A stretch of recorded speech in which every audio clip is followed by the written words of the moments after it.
Pet Life Radio. This is Pet Life Radio. Let's talk pets.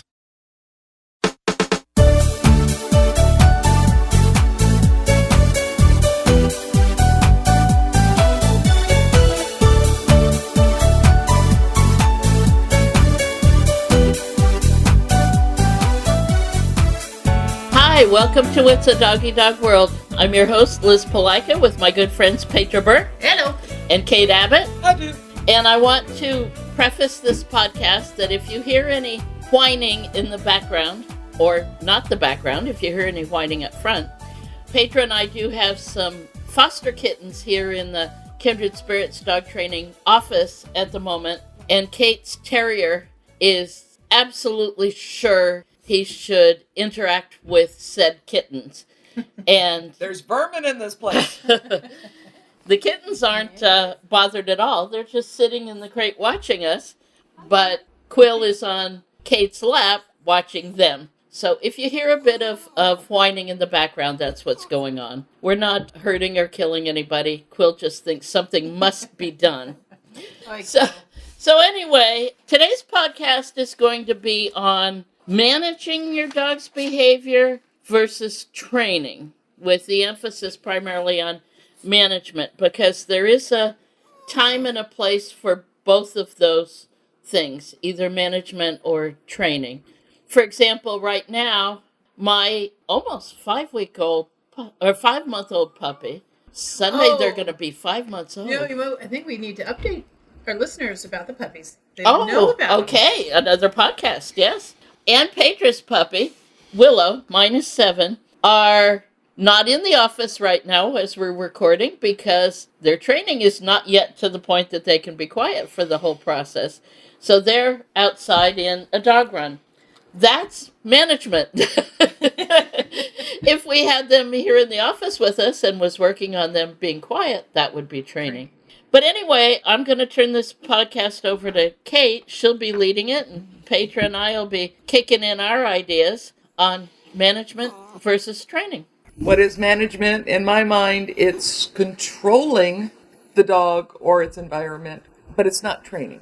It is making sure the puppy doesn't get into trouble, or if you want to change a habit with any dog, you want to make sure they don't keep doing what you don't want them to do. And sometimes that requires crating them, putting them in an exercise pen. A leash can be a management tool. It can be an awesome teaching tool. It can also be just a management tool to make sure a puppy dog doesn't wander off and do something you don't want them to learn how to do. So, for example, an exercise pen set up on a tile floor with potty pads and a crate and a bowl of water so the puppy can spend time there while you're at work. That is management. Right. If you're actively watching the puppy to teach house training skills and taking him outside and praising him for going potty, that's training. Ideally, management is something fairly temporary while the training is in process until the training becomes a part of your puppy dog's routine and they know what to do. So, good reasons to manage, to make sure that problems don't happen. Limit his opportunities to practice an unwanted behavior. Break a bad habit while you're creating new habits. Basically setting the puppy dog up for success. Yes. Okay. Especially with puppies, but also with new dogs to the home. Or if you've allowed a dog to develop or learn a habit and you want to change it. If you've had not so pretty furniture and you got a new sofa and you want him to stay off the sofa and he's been allowed on the sofa, then that's a tough one. Yeah. That's managing it until you can teach it. So, what are your tools in management? Leashes. Anything that restricts. So a leash can restrict. Tether. A lot of people like to tether a puppy or a new dog to them, to their belt, to their body. So that as they walk around the house, the puppy is learning to go around the house, but doesn't have the opportunity to chase the cat or eat out of the litter box or snatch the sandwich off of the dining room table, something. Or wander to another room to go potty. Yeah, I was saying potty training. Good one. Crates are management tools. I also do have crates around for most of my dog's life. It's just also their safe zone. And there are occasions, right now we're looking at the beginning of fire season here in We're California. surrounded We're in with. it. We are surrounded by fires.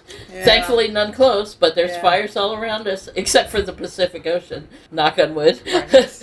Yeah. But Whatever the emergency is, Red Cross will now allow you to take your pet with you, but they must be crated if you are in an emergency shelter. FEMA's the same way Yeah.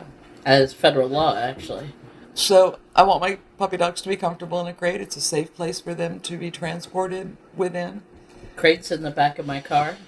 And so it's a long-term tool, but its major use at the beginning is to make sure that puppies especially make the right decisions. But I do want them to enjoy that management tool. Baby gates. As a matter of fact, that makes me think. I put up a baby gate at the beginning of the year when I adopted the senior citizen little girl. So she didn't wander the house because she'd been used to using piddle pads. And I did not want to keep having piddle pads all over my house. So while teaching her to go outside, I put up a baby gate. And now that I think about it, it's been propped open now for a month or two. It's probably time to take it down. Mm-hmm. Although sometimes it's a good idea to have them there. You have that one in your hallway, and yeah. that's permanently installed, isn't it? No. Oh, No, but it's been nice. I mean, a couple, like teaching an older dog, or in our case, Liz and I, teaching my puppy. You can't freedom of the house. But then also, it kind of gives a safe space for the cats to get away. Mm-hmm. Oh, yeah. actually, that's why I thought it was Yeah. permanently installed. Yeah. I've been thinking about getting a couple and permanently install them my hallway and the two openings to my office. Yeah. Because between fostering kittens and having a puppy and having a cat and Yeah. I like the idea of being able to, okay, let's take this off limits right now. Yeah, exactly. And sometimes we just get tired ourselves. Oh yeah. I just don't want to watch out for you today. Okay. Yeah. Oh yeah. There's been those moments.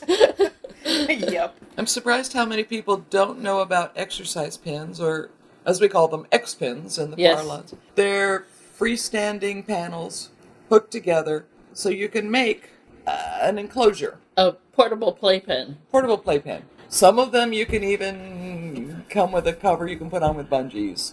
Keep the cover on it.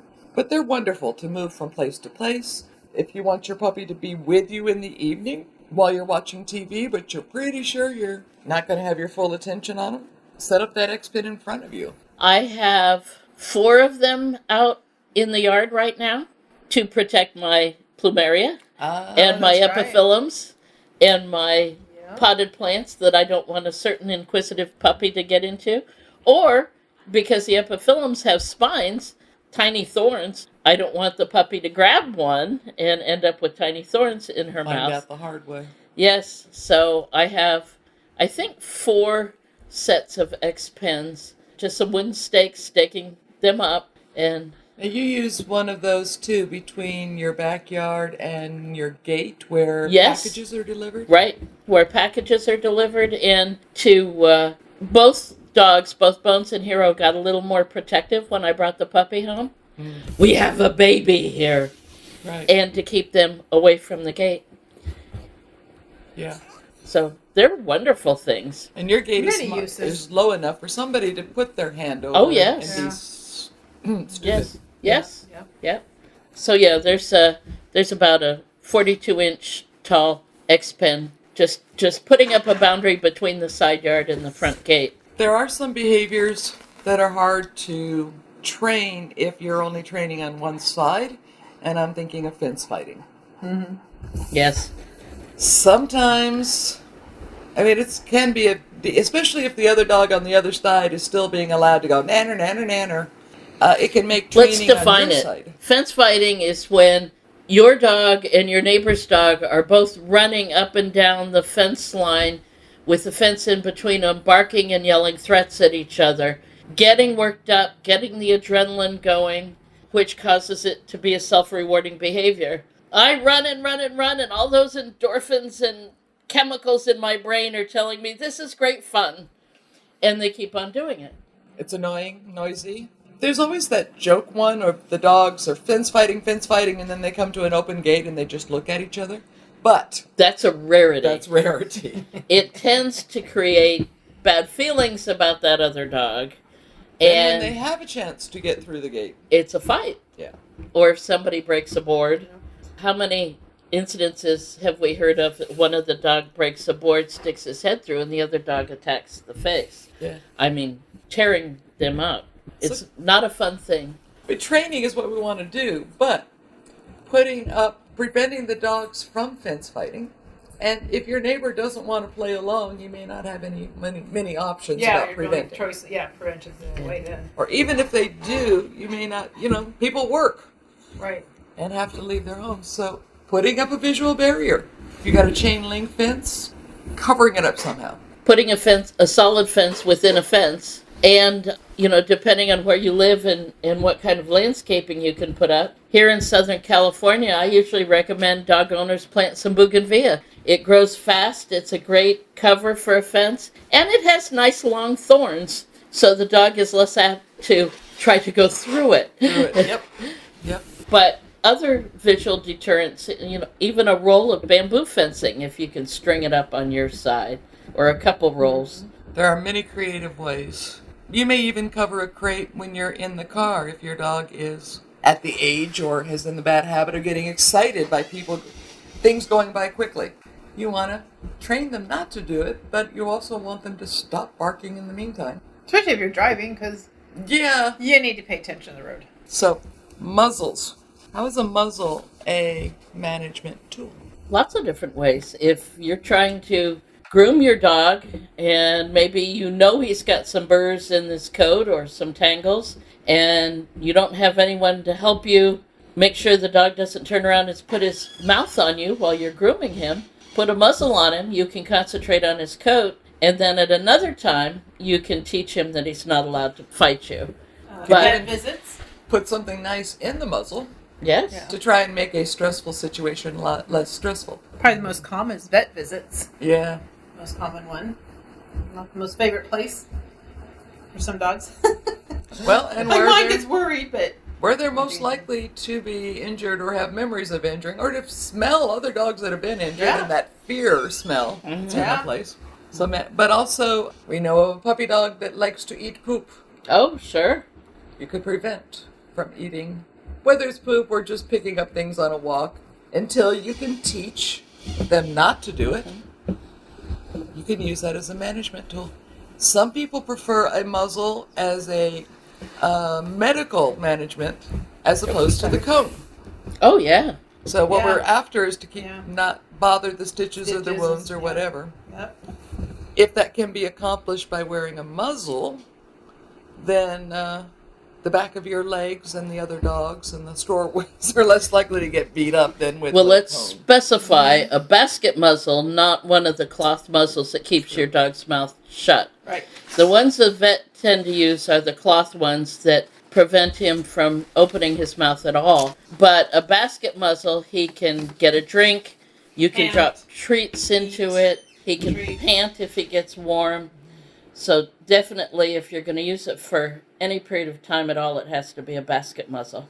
And frankly, if working with a reactive dog out in public, Yeah, I was about to say reactive. whether it's other dog reactive or if it's just a reactive dog, you want to keep everybody safe during the training process. And as a side note, I found a lot of people then can relax. Right? Yeah. They're And- relaxed. It goes down the leash, and the dog's much better. The training becomes more effective. Yes. So a muzzle is one of those things that's just like a leash, can be a management tool, can be a training tool. Yep. Mostly we tend to use management for short term until puppies grow up and trained or till a bad habit is changed. But there are some instances where I have recommended long-term management. A client called about the dogs fighting at food time over their bowls. And in this particular household, it is the woman alone with 3 Great Pyrenees. That's a lot of dogs fighting. That's a lot of pound of dogs fighting. Boy, Holy cow! I'd have one in the back room, one in the bedroom, one in the living room, one in the garage, or Well, what is interesting is that she already in her home has 3 Pyrenees-sized grates set up. oh, well, there you go. She used them in the evenings, and if she had company over. Okay. So I'm like, you've got them set up. And the dogs are used to them. Let's use them. So trying to train them not to be food reactive is possible, but the consequences, if something failed, could have been quite bad. Bad Yeah, enough because with what the is she going to do dogs. with 3 of them? Right. She could end There's up no in way. the middle of it. No Well, way. and the dogs had already ended up getting stitches, each one of them. So we don't want her in the... Yeah. So feed them in their crates. Yeah. Period. Yeah. And there was the silence, and she was like, oh, Never thought of that. you're right. Okay. Less stress for Thanks. her. No vet bills. Dogs are relaxed in their own crates, eating their food. That's a win-win, I'm thinking. Yeah. I'm looking to go talk to a woman who wants to adopt an Irish wolfhound, which is lovely.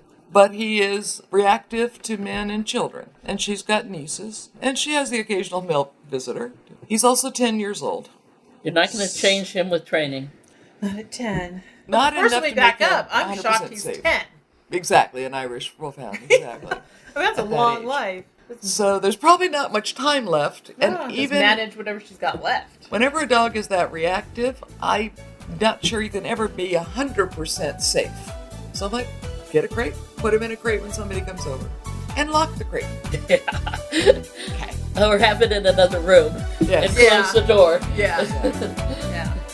All right, well, we need to take a break for our sponsors, so hold on. We've got a lot more to talk about when we get back.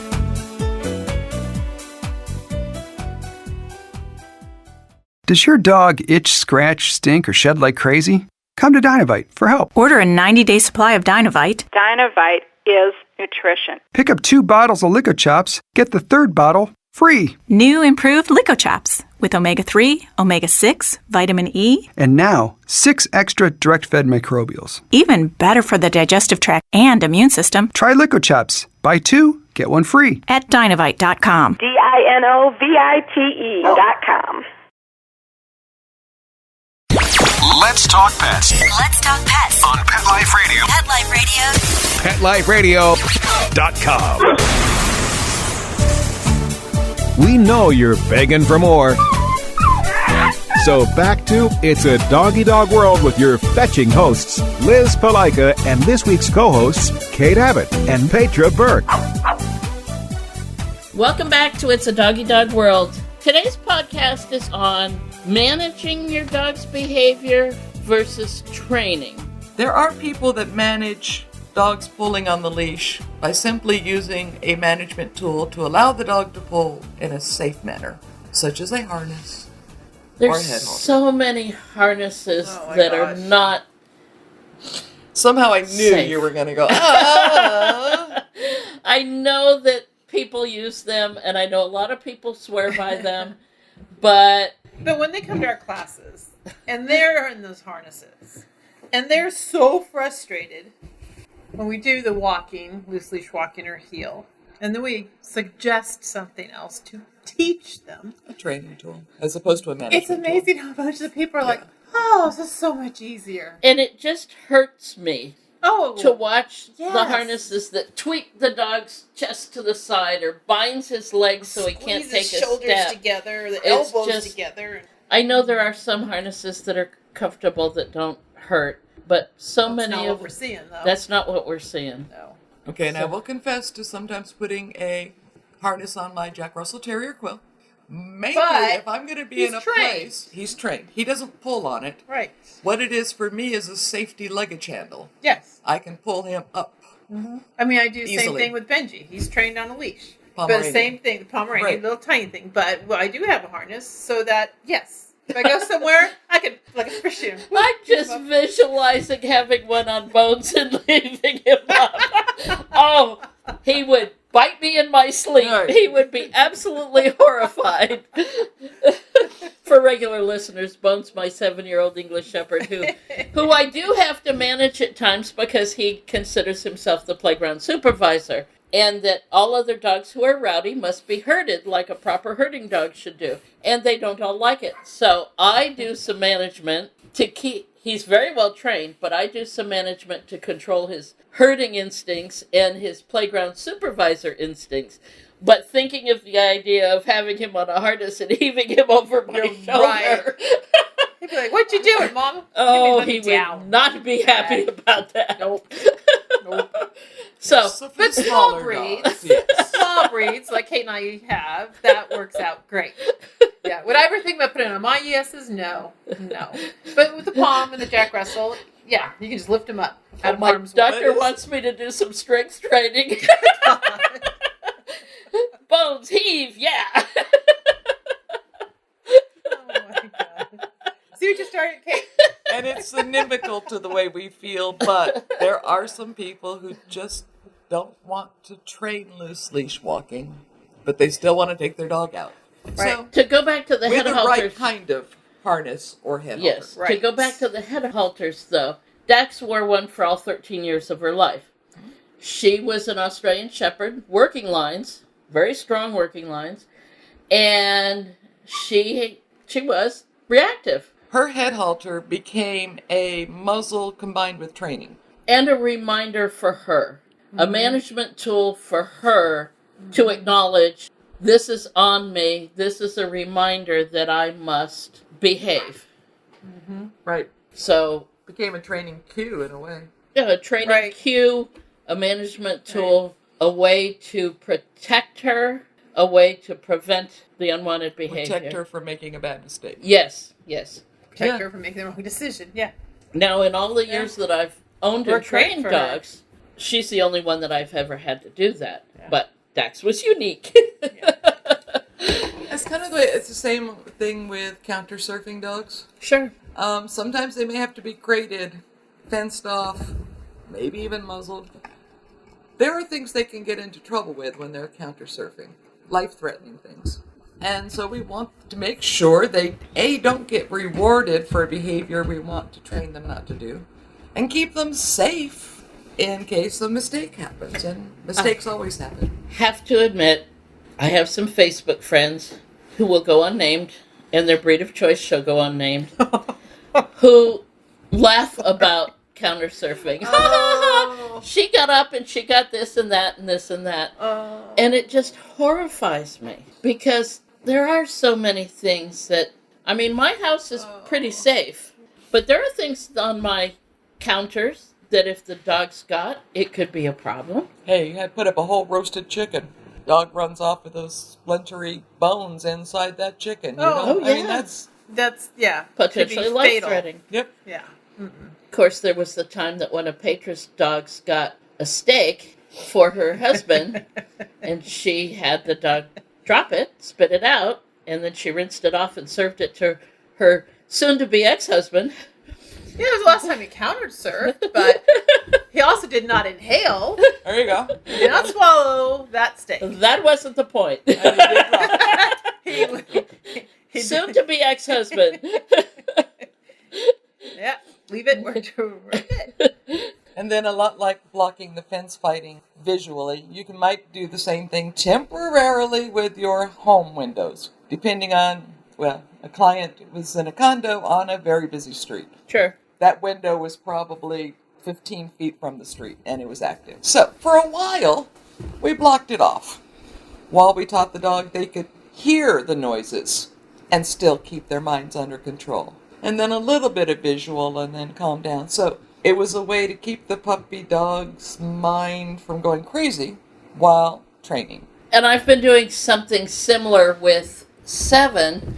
My garage is between the street and the house, so there's no windows to look out to get reactive towards. But when kids come home from school in the afternoon, the street itself is busy, especially with skateboarders and bicyclists and groups of middle schoolers going by. Laughing and giggling. And Laughing and giggling and pushing each other and shoving. And so what I've done I try to do it at least twice a week. At that time, I open my garage door, put one of those X-pens across the garage opening, and I have a chair out there, and I sit out there with a book and a glass of iced tea. The two older dogs are like, yeah, we know what's going on. They'll watch, but they don't react, which serves as a good model for the puppy, because the puppy's going, oh, wait, they're not doing anything. But should she try to react, I'm right there and I can respond to it. So it's management as in see what's going on, watch the adult dogs, notice that the adult dogs are not reacting, and then a bit of training if I need to step in. Well, actually, the other dogs are helping train her too with Yes, sure. with their attitude. Sure. The combination of both. So it's that difference. True management is really not training. I mean, if you rely on a harness and let your dog still pull you, then if you switch the leash over to a buckle collar, your dog is not magically going to heel with you. A management tool does not train, but it can give you the space and time to train while keeping everybody safe. And then sometimes you have to choose your battles. Well, we took a deep sigh. Thinking about changing behaviors. If you have tried to stop smoking, tried to lose weight, especially if you've been heavy for a period of time, tried to cut out sugar or carbs or anything else along that, for us, we have the motivation. Most of the time when we start to do one of these things, we have the motivation to change. Perhaps your weight is, myself, I'm too heavy. I need to lose weight. I've got some motivation to do that. But when we ask our dog to change behavior, dog doesn't have a problem with pulling. Yeah. Your dog doesn't have a problem barking at the kids coming home from school. So not only do we need to manage the activity until we can train, we have to provide the motivation in the training aspect so that the dog is willing to make a change. And then there's the whole training process. So it can be convoluted.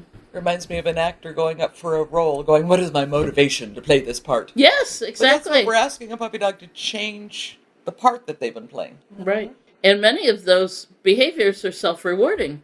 Dog gets an adrenaline rush, or the kids coming home from school, the dog barks, the kids keep walking down the street, the dog goes, yay, I chased him away. I'm powerful. Yeah, like mailman. Mailman, yeah. Yes. Meter reader. Yeah. Amazon delivery people. Now. Yes. Yes.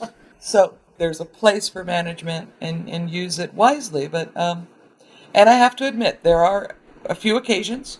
I've got two of my dogs that are very sound sensitive. And I live very near to where my city sets off their firework It's display. like practically in your backyard.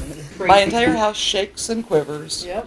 I get startled, and my two pups lose their mind. Now, when my oldest was younger, I actually worked through desensitization. I got the CDs, and I started the sound low and built it up until he was fine with the 1812 overture going off at full speed. And I'm like, great, got that done. Put it aside, and then we had a thunderstorm 2 months later. Boom. Here in California, we don't get thunderstorms often enough, and 4th of July only comes once a year. You know, I noticed that because when I went to visit Kayla a couple of weeks ago, we had, during the 5 days I was there, 3 of them In Kansas. woke up in Kansas. Yeah, not in California, in Kansas. 3 of the days waking up, I woke up to the thunder and heard 3 dogs are so chill, snoozing, didn't even faze them. Yet if it was us here, my guys probably be like, oh my God, what is It's that? different. Because we don't. We don't get them. We don't get them. We get And maybe, We had one, a month and a half, 2 months ago? Yeah. Little? yeah, I think it was in the mountains. Yeah, and that was it. And And I'm maybe just once not a year. motivated to continuously recondition 360 days a year for the 4 or 5 days that they're allowed noises. So Yeah. when it's the 4th of July, when it's a thunderstorm, we use Thunder shirts. undershirts, we use crates, we use white noise machines, we use Benadryl. relaxations, and frankly, we use 4 tires and get out of the area for a while. Yes, have RV will travel. Especially 4th of July. I can't predict thunderstorms, but I know. 4th of July and New Year's. And so I just manage those occasions so that their stress levels don't go crazy. Right. So I'm not trying to change his behavior, but just making sure that his reactions don't get him lost, injuring himself or panicking. Fear's not fun. Yeah. No. Fear is not fun. Bones is okay with thunderstorms. He's okay with hearing the bombs being dropped or going off for the artillery at Camp Pendleton. He's absolutely fine with those. But 4th of July, I'm not in the same community as Kate is, so I'm not near the Vista fireworks, but I'm not far from the Oceanside fireworks. Well, you don't even have to be near them. You got, like in my area, stupid neighbors. Well, there's neighbors too. They do it too. That's even Yeah. worse. They often think that guns are the same as fireworks. Yeah, that too. And this past year, 4th of July, Bones asked for his thunder shirt. Yeah. It was hanging on the hook where the leashes are, and he got my attention, and he pointed at it, stood him up, put the thunder shirt on, and I could watch him go, oh. Yeah. And then he went back to my bedroom, which is probably one of the quietest rooms, and he stayed back there for a few hours. Thanks, I needed that. Yeah. Putting a Band-Aid on a wound is management for a while. Yeah. And sometimes you just need to keep wrapping it, I guess. And if you're using management for cases of aggression, I'd like everyone to keep in mind that accidents are not planned for. Accidents always happen. That's why they're called accidents. And management is going to fail at some point. You can reduce those chances. Again, I'm not picking on livestock guardian dogs, but a woman called about training for her livestock guardian dog because bit somebody for the third person. And she wanted more training. And I'm like, if you had been able to say, stop, down, leave it before the bite, your dog would have done it. But what happened was the management failed. Somebody didn't close the door to the run carefully. So more training is not going to do any good. Yeah. My husband and I had 2 female Australian Shepherds who took I was going to say a significant dislike to each other, but they hated each other. And it started when the younger girl reached adulthood and decided that the older girl was no longer allowed to push her around or tell her what for. And they started fighting. And we tried management for a while. One dog in, one dog out, one dog in the crate, one dog out of the crate. It was a pain in the patooey, and it failed. And we had fights. And we had bad fights. They were not fighting for dominance. They were fighting to kill each other. Yeah. And eventually we had to put one of them down because that aggression spread to other aspects.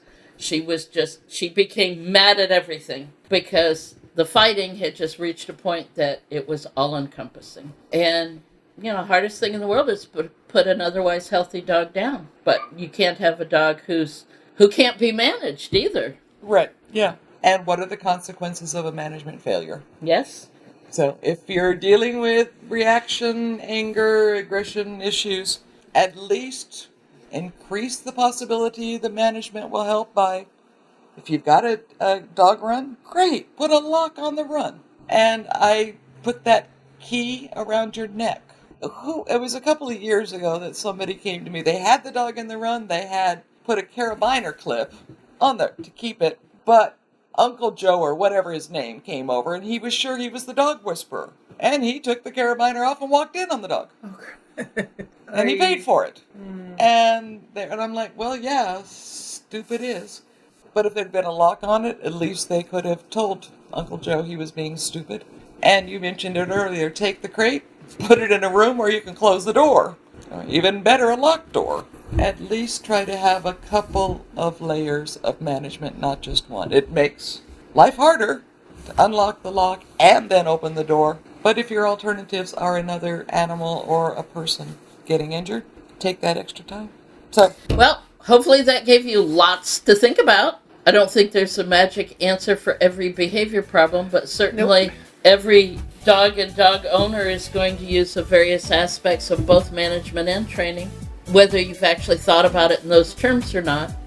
So think about it. You'll probably want to listen to this a couple times if you want to take notes.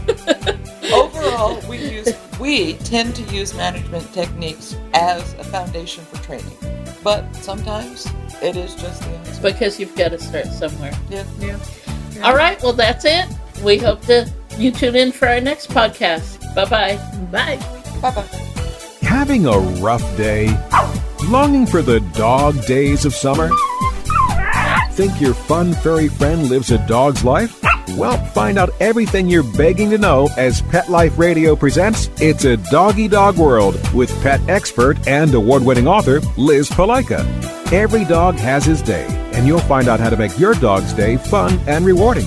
Every week, on demand, only on PetLifeRadio.com.